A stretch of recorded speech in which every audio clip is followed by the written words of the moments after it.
Hello, America! Tonight, you're watching Korea's Got Talent. I'm your host, Mia, and tonight I will introduce to you some of Korea's best performers.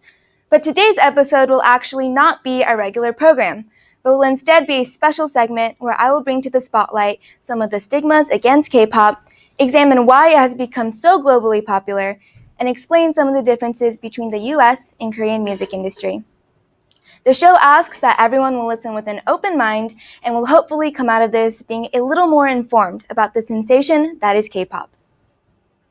One Direction, Fifth Harmony, the Spice Girls, and the Jonas Brothers are just some examples of the many girl and boy bands that I'm sure we've all heard on the radio. However, in recent years, there has been a new type of music group that has begun to dominate the Billboard charts, Korean pop, also known as K-pop. At this time, we would like to interrupt our regular scheduled programming to bring you this public service announcement on the stigmas against K-pop. First on the list is, they all look the same. Saying that all Asians look the same is inappropriate, and it is not okay to stereotype an entire race based on their looks. Please refrain from saying this racially loaded phrase. Another common stigma is, you can't understand them. According to World Atlas, there are over 7,000 languages in the world today that are not English. Music has the capability of transcending the barriers of language, and it is quite possible to love and appreciate music without knowing the language fluently. Ever jammed out to Despacito? Last on the list is K-pop is weird. It is completely okay to dislike K-pop, as people dislike rap, country, and classical music.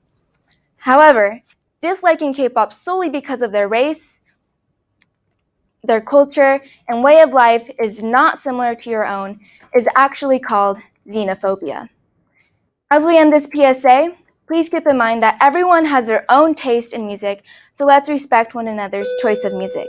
Now, back to your regular program. As we previously heard, some people make negative remarks on K-pop because the songs are in Korean. Yet, even though K-pop groups all originate from South Korea, their popularity extends beyond the borders of their country and has taken the world by storm. Groups such as BTS, Blackpink, NCT 127, and Twice have all amassed millions of fans from all over the world, all of which Korean is not the official language, except Korea, of course. Many groups have even gone on to be guests on famous talk shows with hosts from Good Morning America, Ellen DeGeneres, Jimmy Fallon, and James Corden. Blackpink even performed at Coachella this year, while BTS performed at the Grammy Awards. According to Forbes, BTS alone produces $4.65 billion of gross domestic product for South Korea, showing the extent of K-pop success. K-pop can attribute this global popularity to three main things. Number one, their high-quality performances. K-pop is known for not only their singing, but also their perfectly synchronized choreography. Iconic choreography is just as important as catchy lyrics and thus attract many fans to recreate some of these dances. And number two, their exceptional visuals and aesthetics. On top of musical talent, K-pop artists are known for the embodiment of Korean beauty standards, their exotic hair colors, impeccable style, and glowing skin all amp up their already stunning attractiveness. And number three, their strategic marketing. Rolling Stone mentions that while K-pop groups are well-versed in their musical ways, K-pop world also focuses on nurturing relationships with the fans. By utilizing social media platforms in the forms of live stream videos, variety web shows, the fans are able to feel closer to the celebrities. They even host fan meetings during album promotions where the fans have the opportunity to meet the idols face to face. Unlike K-pop groups, Western artists, however, don't have much interaction with their fans outside of their concerts.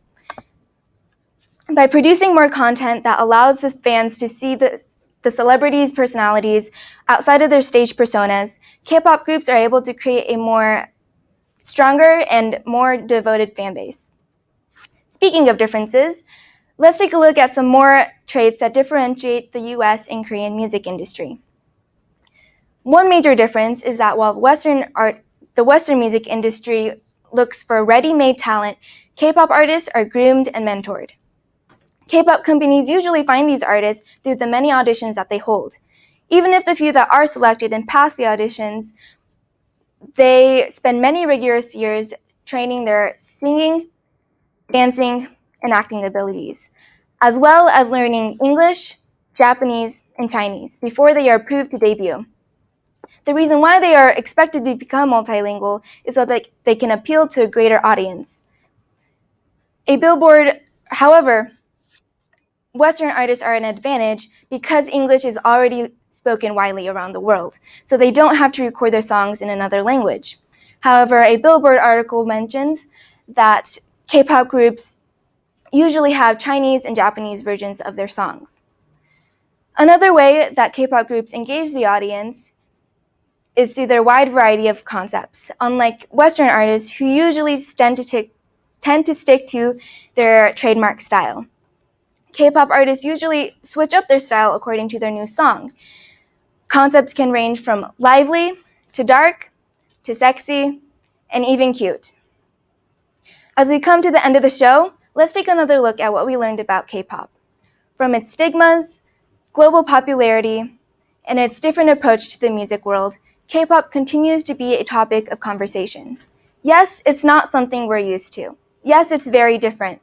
But give them a chance before you judge them, and you'll understand why they're so famous, why they've accomplished so much, and why they have such a devoted fan base. As always, I'm your host, Mia, and thank you for joining me in today's episode of Korea's Got Talent.